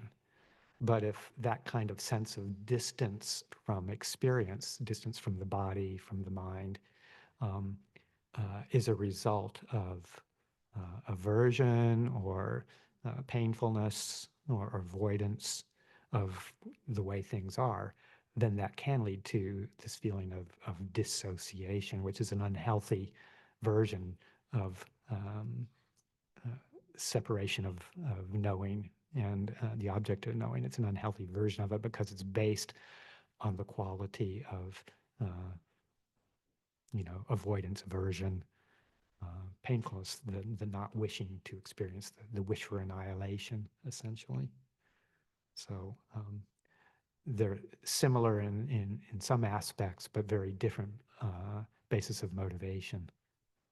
And the result will be very different as a result.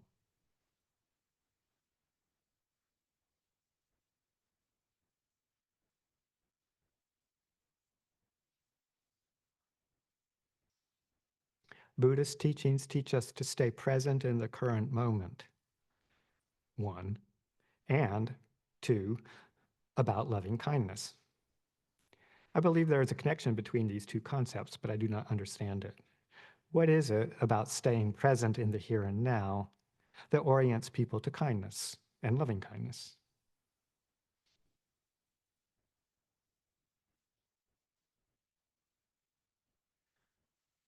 So yes, staying present in the current moment is, a teaching of the Buddha. Um, And that kind of present moment awareness is important because it allows us to see very clearly if we're really fully present and aware of things arising as they are, passing away as they are in the present moment.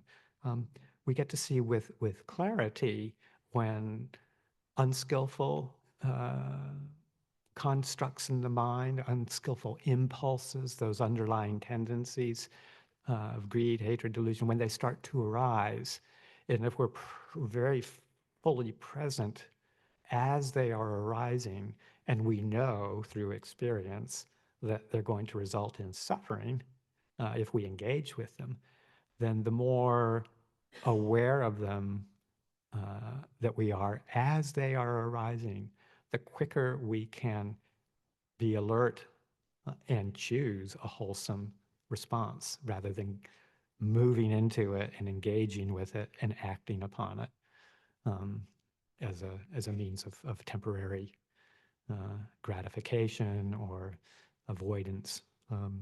So this being in the present moment is so important to be able to realize when these qualities arise and when skillful qualities arise too.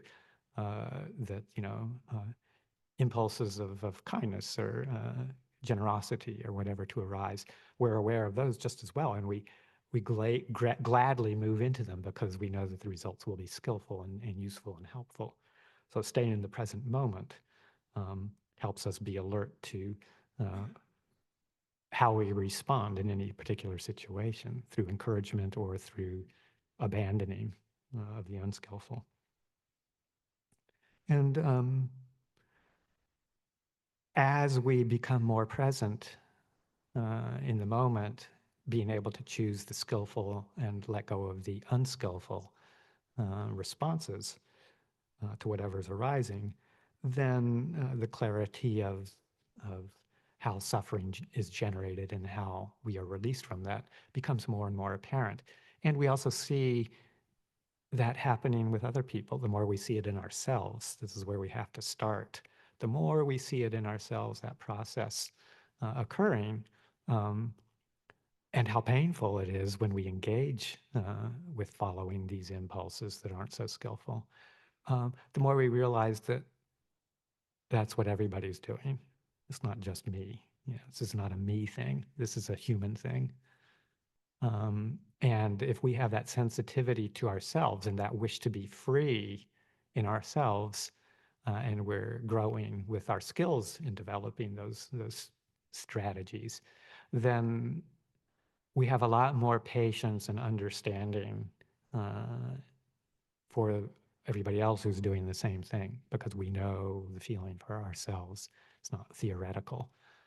And we can be present and not reactive when other people pick up on those unskillful impulses and start to act upon them. And we can, because we see in ourselves how they arise and how we get fooled by them and how we suffer with them, because we see that, we have the compassion and the wish for other people's well-being, the wish for that kind impulse to wish others well, just as we wish for ourselves. So that naturally arises from that process of being presently aware of things as they're arising, as we develop skills in recognizing it. So presence of mind is kind of a starting point for the development of wholesome qualities and the sensitivity to our own suffering, seeing how it arises and how we can deal with it, and then that recognition that this is a universal quality. It's not me, to bring it back to the theme of the day. It's not who I am. It's not who you are. It's not who everybody else is. It's what it is it's the dilemma that we all find ourselves in. And if we know how to deal with that ourselves, we can be present in ways that are helpful to other people as well.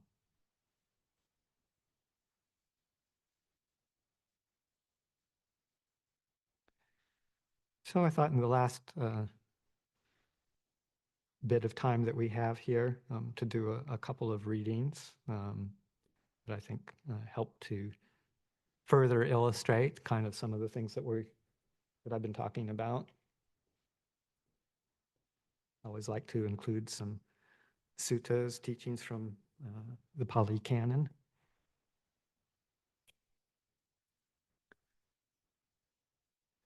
And I'm sure that some of you are familiar with this teaching. It's a fairly short sutta, and it's from one of the collections in the Pali Canon called the Udana, or the inspired utterances, because with each of the stories, at the end of it, there becomes this kind of set of verses that we call an inspired utterance of the Buddha. This one is called, it's a teaching, well-known teaching called the Bahiya. It's in the Udana, section 1, number 10. Thus have I heard. At one time, the Lord was staying near Sawati in the Jeta wood at Anathapindika's monastery. At that time, Bahiya of the bark cloth was living by the seashore at Suparika. He was respected, revered, honored, venerated, and given homage, and was one who obtained the requisites of robes, alms, food, lodging, and medicines. Now, while he was in seclusion, the reflection arose in the mind of Bahiya of the bark cloth. Am I one of those in the world who are arahants, or who have entered the path to arahantship? Then a devata, a celestial being, who was a former blood relation of Bahiya of the bark cloth, understood that reflection in his mind. Being compassionate and wishing to benefit him, he approached Bahiya and said, You, Bahiya, are neither an arahant, nor have you entered the path to arahantship. You do not follow that practice whereby you could be an arahant or enter the path to arahantship. And Bahiya's response, then in the world, including the devas, who are arahants or who have entered the path to arahantship? There is Bahiya in a far country, a town called Sawati. There the Lord now lives, who is the arahant, the fully enlightened one. That Lord Bahiya is indeed an arahant, and he teaches Dhamma, for the realization of arhantship. Then Bahia of the bark cloth, profoundly stirred by the words of that Devata, then and there departed from Suparaka, stopping only for one night everywhere along the way. He went to Sawati, where the Lord was staying in the Jeta wood at Anathapindika's monastery. At that time, a number of bhikkhus were walking up and down in the open air. Then Bahia of the bark cloth approached those bhikkhus and said, "Where, revered sirs, is the Lord now living, the Arahant, the fully enlightened one? We wish to see that Lord who is the Arahant, the fully enlightened one." "The Lord Bahia has gone for alms food among the houses." Then Bahia hurriedly left the Jeta wood. Entering Sawati, he saw the Lord walking for alms food in Sawati. Pleasing, lovely to see, with calmed senses and tranquil mind, attained to perfect poise and calm, controlled, a perfected one, watchful with restrained senses. On seeing the Lord, he approached, fell down with his head at the Lord's feet and said, "Teach me Dhamma, Lord, teach me Dhamma Sugata," which means well gone one, wise one, "so that it will be for my good and happiness for a long time." Upon being spoken to thus, the Lord said to Bahia of the bark cloth, "It is an unsuitable time, Bahia. We have entered among the houses for alms food." A second time, Bahia said to the Lord, "It is difficult to know for certain, revered sir, how long the Lord will live, or how long I will live.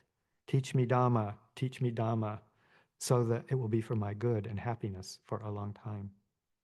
A second time, the Lord said to Bahia, "It is an unsuitable time, Bahia. We have entered among the houses for alms food." A third time, Bahia said to the Lord, "It is difficult to know for certain. Teach me Dhamma, so that it will be for my good and happiness for a long time." So after being asked 3 times, the Buddha has to respond. "Herein, Bahia, you should train yourself thus. In the seen will merely be what is seen. In the heard will be merely what is heard. In the sensed will be merely what is sensed. In the cognized will be merely what is cognized. In this way you should train yourself, Bahia. When Bahia for you in the seen is merely what is seen, in the heard is merely what is heard, in the sensed is merely what is sensed, in the cognized is merely what is cognized, you will not be with that. When Bahia you are not with that, then Bahia you will not be in that. When Bahia you are not in that, then Bahia you will be neither here, nor beyond, nor in between the two. Just this is the end of suffering. Now, through this brief Dhamma teaching of the Lord, the mind of Bahia of the bark cloth was immediately freed from the taints without grasping. Then the Lord, having instructed Bahia with this brief instruction, went away. Not long after the Lord's departure, a cow with a young calf attacked Bahia of the bark cloth and killed him. When the Lord, having walked for alms food in Sawati, was returning from the alms round with a number of bhikkhus, on departing from the town, he saw that Bahia of the bark cloth had died. Seeing this, he said to the bhikkhus, "Bhikkhus, take Bahia's body, put it on a litter, carry it away, and burn it, and make a stupa for it. Your companion in the holy life has died." "Very well, revered sir," those bhikkhus replied to the Lord.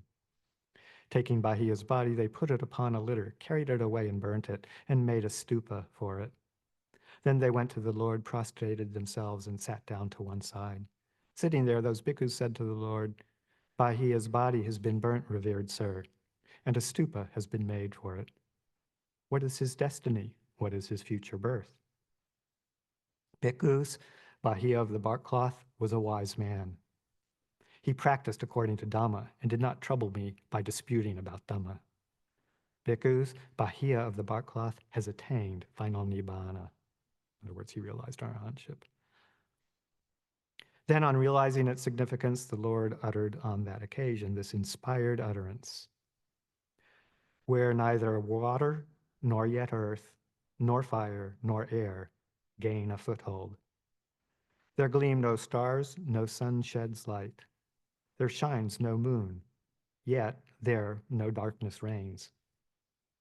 When a sage, a Brahmin, has come to know this for himself through his own wisdom, then he is freed from form and formless, freed from pleasure and from pain. This inspired utterance was spoken by the Lord also, so I did hear.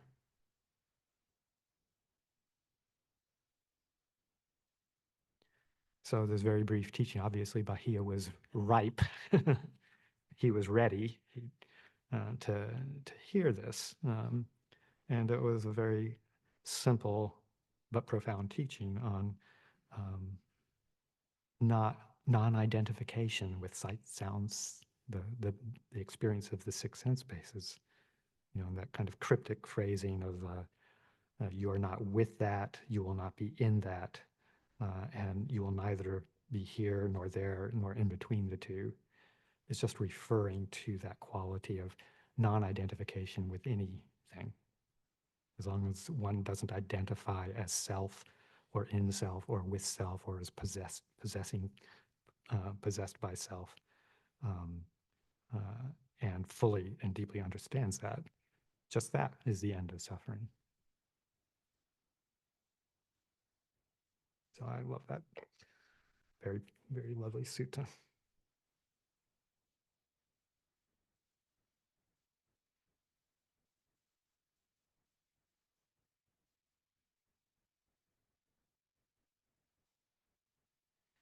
Then the last thing I'm going to read is just a section of a teaching from Ajahn Sumedho, a revered elder residing in England now, close to 90 years old. And this is from the anthology collection that we have of many, many talks of his. This one is from volume 1. Peace is a simple step. And for those who want to look back at it, it's the middle of a talk that begins on page, whatever that is, 150, 151, but this is on page 162. When we no longer identify with the sense world as me or mind and see it as anatta, we can enjoy the senses without seeking sense contact or depending on it. We no longer expect conditions to be anything other than what they are, so that when they change, we can patiently and peacefully bear the unpleasant side of existence. We can humbly endure sickness, pain, cold, hunger, failures, and criticisms. If we're not attached to the world, we can adapt to change, whatever that change may be, whether it's for the better or the worse. If we're still attached, we can't adapt very well. We're always struggling, resisting, trying to control and manipulate everything, and then feeling frustrated, frightened, or depressed at what a delusive, frightening place the world is. If you've never really contemplated the world, never taken the time to understand and know it, it becomes a frightening place for you. It becomes like a jungle. You don't know what's behind the next tree or bush or cliff, a wild animal, a ferocious man-eating tiger, a terrible dragon, or a poisonous snake. Nibbana means getting away from the jungle. When we incline towards Nibbana, we move towards peace of mind. Although the conditions of the mind may not be peaceful at all, the mind itself is a peaceful place. Here we make a distinction between the mind and the conditions of mind. The conditions of mind can be happy, miserable, elated, depressed, loving or hating, worrying or fear-ridden, doubting or bored. They come and go in the mind. But the mind itself, like the space in this room, stays just as it is. The space in this room has no quality to elate or depress. It is just as it is. To concentrate on the space in the room, we have to withdraw our attention from the things in it.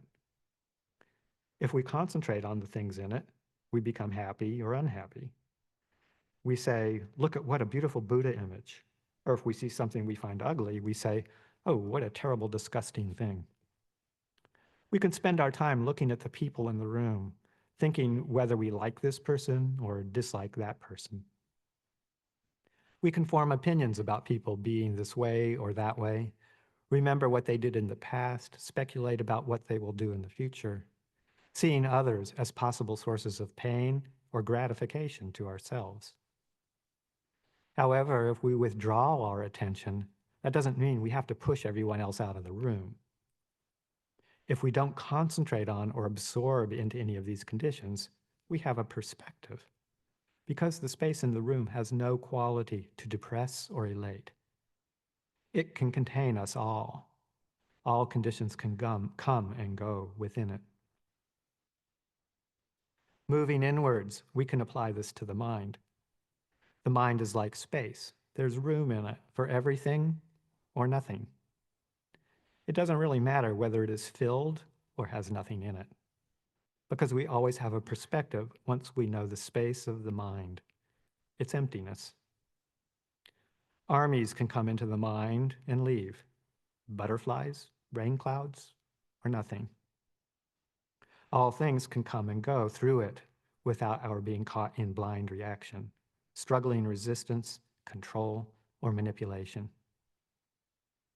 So when we abide in the emptiness of our minds, we move away, not getting rid of things, but no longer absorbing into conditions that exist in the present or creating any new ones. This is our practice of letting go. We let go of our identification with conditions by seeing that they are all impermanent and not self. This is what we mean by vipassana meditation. It's really looking, witnessing, listening, observing that whatever comes must go. Whether it's coarse or refined, good or bad, whether uh, whatever comes and goes is not what we are. We are not good, we are not bad. We're not male or female, beautiful or ugly. These are changing conditions in nature. They are not self. This is the Buddhist way to enlightenment, going towards nibbana, inclining towards the spaciousness or emptiness of mind, rather than being born and caught up in the conditions of mind. You may ask, if I'm not the conditions of mind, if I'm not a man or a woman, this or that, then what am I? Do you want me to tell you who you are? Would you believe me if I did? What would you think if I started asking you who I am? It's like trying to see your own eyes. You can't know yourself because you are yourself. You can only know what is not yourself. And that solves the problem, doesn't it?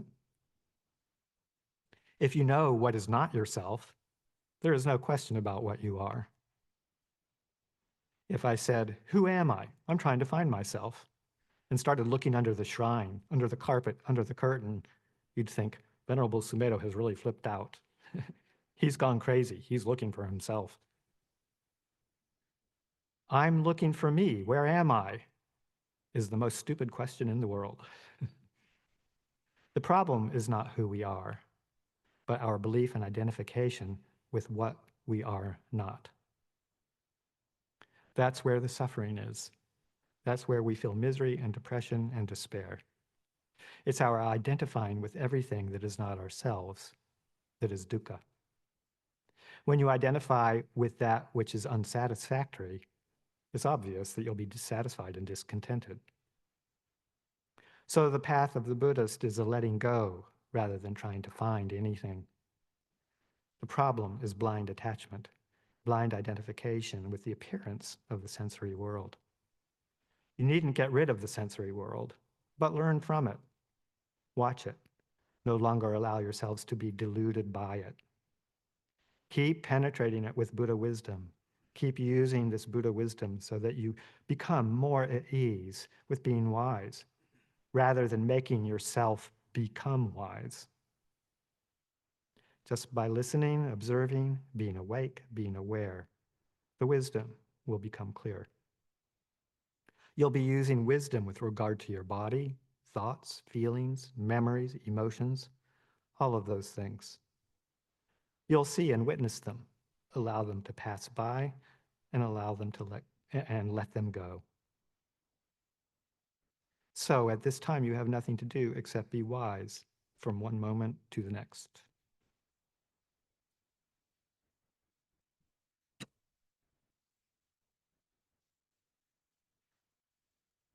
So let's just sit quietly for a while with these teachings. Let the effect of them sink in and settle into this kind of present moment awareness.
So that's wraps up the day.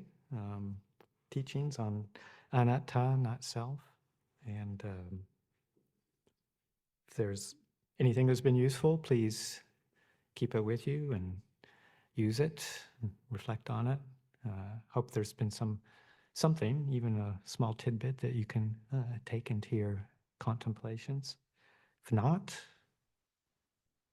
everything is unsatisfactory and not self.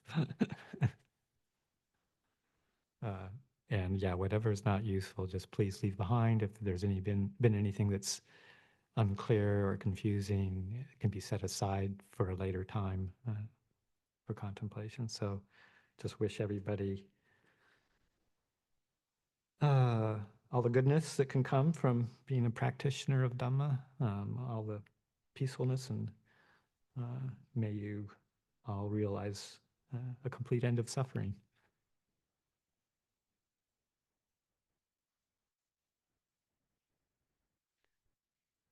I guess there are probably no other functional announcements that need to be done. Maybe, I don't know if there's people who can help set things away. Or, I will make a quick announcement. Thank okay. you. For anyone able to help put away chairs, we're going to put all but the first 3 rows away. So that looks like the back 3 rows will leave.